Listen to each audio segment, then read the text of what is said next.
Hey guys, this is Lalima, and in today's video we are going to see how we can load multiple files into a single data frame. For that, if you see in my desktop, I have a one folder sales data, and if we go inside this folder, there are total 12 files, one file for each month.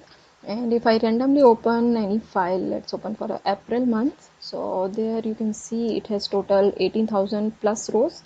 Let's open one more file like May. So in May file it has around 16,000 rows. So on an average this folder has 12 files and each file has around 15,000 rows. So we want to load around 1,80,000 rows in our data frame. Okay, so let's see how we can do that. And to understand properly the logic, I have created one more data set from this original data set only. Here you can see instead of 12 files I have taken 3 files, and inside each file I have taken 8 to 9 rows to understand the logic properly. So let's first implement our logic over this demo data set, and after that we apply the same logic over a larger data set. Okay, so let's first import the pandas module. So import pandas as pd, and our demo data present inside desktop, then files, then sales data demo. So let's save this path into a variable path underscore directory. So our path is inside desktop, then files, then sales underscore data underscore demo. Okay, so first we want to see how many files this folder contains. So for that we use a for loop. So for files in os.list directory, inside that pass the path underscore directory, whichever folder you want to see, and whatever file name you get, just print that file name. Okay, and here I am using OS module. So let's first import OS module as well. So import OS, and if we run this, so it will list down all the available files inside this demo data. Now our next task is we want to read each file and load into a data frame. So for that, let me first copy this. Whatever file it has, just load that file into a data frame.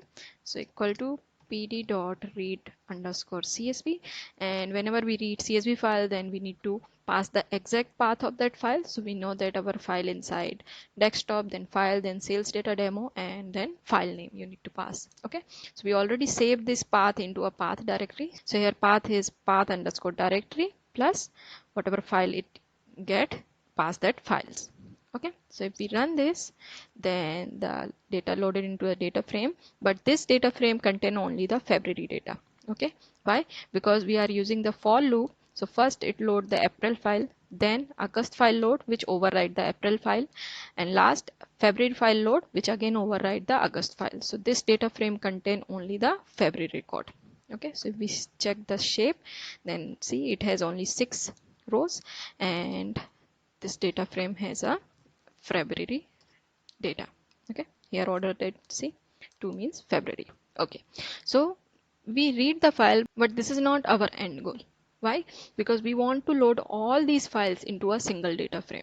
So what we'll do, first we create an empty data frame, then we read these files one by one and concat these files with empty data frame. Okay, so let's first create the empty data frame. So let's give any random name like final data frame, and it's equal to pd dot data frame. And if we run this, and you see this is our CS shape. So here you can see final data frame has 0 rows and 0 column. So final data frame currently is a empty data frame. Okay, now next task is we want to read these files one by one and concat that files into a final data frame. So for that, final data frame equal to pd dot concat. Inside that pass the final data frame because we want to concat it with current data frame. If we run this, and now if you see the shape of this data frame, here you can see this currently has 20 rows, and if we check the content of this data frame, so our data frame now loaded. Okay, so just recheck whether loaded all the data correctly or not. So if we go inside that and see, this is, it has total 9 rows,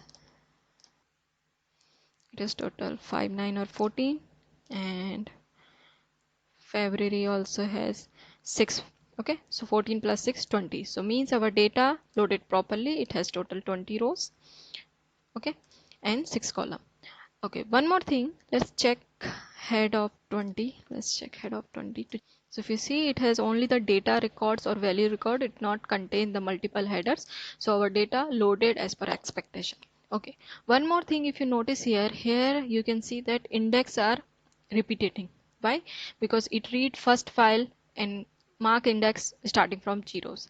After that, it read the second file, again mark the index from 0. If you do not want to give index like that, but you want to give index in sequence, so here when it concate, just give the ignore underscore index equal to true. So if we run this and if we see our head again, you see our index now in sequence. Okay. So we loaded all these three files into a single data frame. It contain only single header. Even though in our file we have each file has their header, but in our data frame it has only single header. So that is also correct. Our index also in sequence, that is also correct. So now the same thing we can apply over full data. So here our original data is sales data. So just I'm correcting this demo to sales data. And if I run again, so see inside this sales data we have total 12 files, and if we run this again, then our final data shape now should change. So here you can see it has 1,86,000 rows, which is similar like what we calculated earlier. So our data frame now loaded properly. Our all 12 files loaded into our single data frame, and here we can see this is our final data frame, which has only one header, and here also it has the sequential index. So this is the way how we can load multiple files into our data frame. If you have any question, doubt, or know the optimized way of doing the same thing, then please do comment in a comment section. Also, if you want to know more about the data frame, how to load data in different scenario, then please check out other videos. So that's it for today, and we'll see you in next video. Till then, bye and take care.